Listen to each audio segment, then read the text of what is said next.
I need your guys' help processing something, and so that's going to be the crux of today's video. Before we dive in, please like and subscribe to the channel if you haven't already. It means a lot, super helpful, super encouraging, and it gets me continuing to make videos.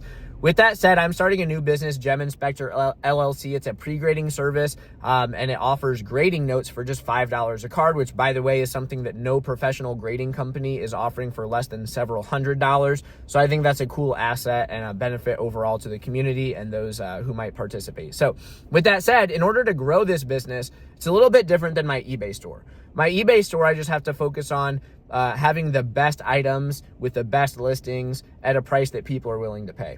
Well, this Gem Inspector business is a service, and so I have to market it, and I have to get I have to have reach. So with that said, here on this YouTube channel, I'm approaching 800 subscribers, so thank you all for that. That means a lot. I didn't think that a channel like this could, grow at the speed that it is. But Gem Inspector is a business that's going to need a lot of reach. And typically when we're talking about marketing, a good metric is about every 1,000 people that you get your brand in front of, you're hoping for like a sales conversion of at least one person, right? So for every 1,000 people that have access to hearing about your brand, you're hoping for one of those people to come sign up. And that's kind of where we're at. So if you go on Google and you type in YouTube ad prices, like how much do you have to pay someone to run an ad, you'll get a price range of somewhere between $20 and $100 per 1,000 views. And that can be broken down in a couple of ways. Like obviously the bigger the channel, maybe the more you're willing to pay for that 1,000 views. Like some people's 1,000 means more than other people's 1,000. And then also like the consistency with which they're hitting that target price or that target reach, that matters too. So it's just a math calculation, math calculation turned business transaction. So in attempts to get this thing marketed, I've reached out to a ton of people within the space, most of which who I know, have associated with, have done deals with in the past, who I have like a social relationship with. And I've gotten like mixed responses, which is to be expected, right? So to be totally fair, none of this is like drama. None of this is like boo-hooing or complaining or whatever. But some percentage of the people that I've reached out to have said no. And I'll add a caveat to that. Some people have said, no, not interested. Thanks. Good luck.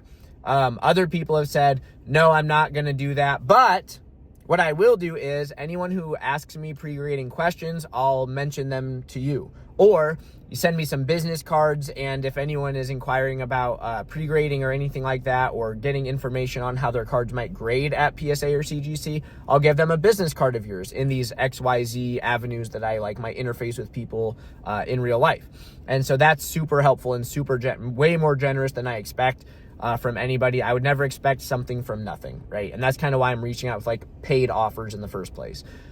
And then what caught me by surprise is this. So now that the no's are kind of out of the way, there were some yeses too. So some people we were just able to negotiate an amicable price that's like fair to them, fair to me, blah, blah, blah. And then I got hit with this. And this is kind of the topic of the video in and of itself. A couple very successful people that I had reached out to. And again, I would kind of say that everyone that I reached out to is realizing success, because I didn't reach out unless people are getting like thousands of views at any given time. And so some of the people that I reached out to, they said, no, I'm not going to take your money. I'll just do it for free. And I'm not going to say who this was, because I don't want them to be like unfairly bombarded with like, hey, I hear you're doing free ad reads, blah, blah, blah. So if and when you hear a Gem Inspector ad, assume it's been paid for. Like I worked out some deals with people, and I think that I can help them by putting money in their pockets. They can help me by reading, or by saying something about Gem Inspector for like 10 seconds in the intro of their video. And I think that's like a win-win situation, which, if you're running a good business or you're trying to do good business, you want to create win-wins. That's something I've talked about here on this channel. But it's like, there's a couple people that said, no, I'm not going to take your money, but I will promote your business. And that is so generous and kind of insane. And I say insane because here in the Pokemon space particularly, we fall into like the drama, clickbait, hype all the time. It's always like the new scandal, the new scam, the new confrontation, the new theft, whatever the situation is. Negativity gets so many clicks. But I'm telling you right now, we are working and collecting and operating within a space where people are making hundreds or thousands or tens of thousands or hundreds of thousands, or dare I say millions of dollars. and they're willing to just help somebody out. And the psychology behind that is kind of like, you know, if you're trying to build the biggest skyscraper in a city, it doesn't necessarily mean that you have to knock down the second biggest skyscraper or knock down the skyscraper that you're trying to build bigger than. As a matter of fact, if you drive through any city in like the United States, you're going to see multiple big buildings. And all of those buildings can be big and operate and do big business at grand scale without the destruction of all the other buildings. Like, you're going to notice the big tower when you drive past it. It's not just that it blends in with all the other things. It's like, if you see a building that's like 1 or 2, however many 100 feet, whatever, it's like, dang, that's a big building, regardless. And nothing else in the city has to be destroyed for that building to be big. And I guess what I'm kind of getting at here, I feel like I'm getting a little rambly, but it's like, this is abundance thinking. Like, these are people who understand that just because somebody else is trying to build something successful, that doesn't like detract from their current and ongoing ability to be successful too. And I think that type of generosity or abundance thinking is just something that doesn't get spotlighted enough in the space, or just generally at large. Like, if we zoom out on like a more of a macro social scale, we see a lot of people getting attention by conflict and by mudslinging and by tearing other people down. And what I'm experiencing today and what I'm bringing to you all is the exact opposite of that. We're seeing very wealthy, successful people, driven people who are just trying to help somebody out. And again, I would never expect something from nothing. I was caught off guard, frankly. I was not expecting this, but I'm extremely thankful. And so with that said, it's like, you know, the sky is not gray. The world is not doom and gloom all the time, right? Like, sometimes bad news comes out. There's plenty of that going around right now too.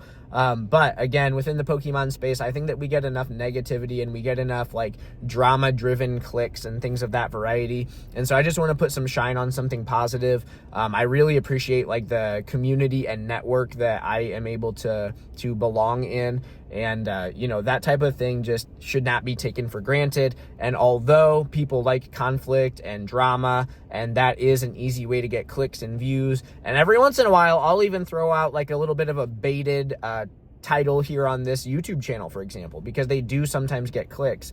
But, you know, something I was talking about with a buddy of mine recently was like, I'm taking a look at the types of videos that get good engagement here on the channel. And sometimes it is a negative title that gets a lot of views. But guys, there's instances where I will get, for this channel, like a lot of views would be anything from like 700 plus. So I have videos as high as like 10,000 views and as low as probably like 30 views, right? And I'm trying to just like be a good host of the channel and figure out what people like to hear. And so, or what people like to click on, I guess. The things on this channel might not always be what you want to hear, to be fair. But I'm just trying to figure out like what gets the best reach. And guys, every once in a while, to my surprise, it is a positive, help-based title that gets people to click. And again, that kind of helps me out with like this abundance thinking concept here. It's like, it doesn't have to be sky is gray, sky is falling, doom and gloom, terror. Sometimes good wins. And so let's let it keep on winning. Thank you all for watching. I'll see you on the next one.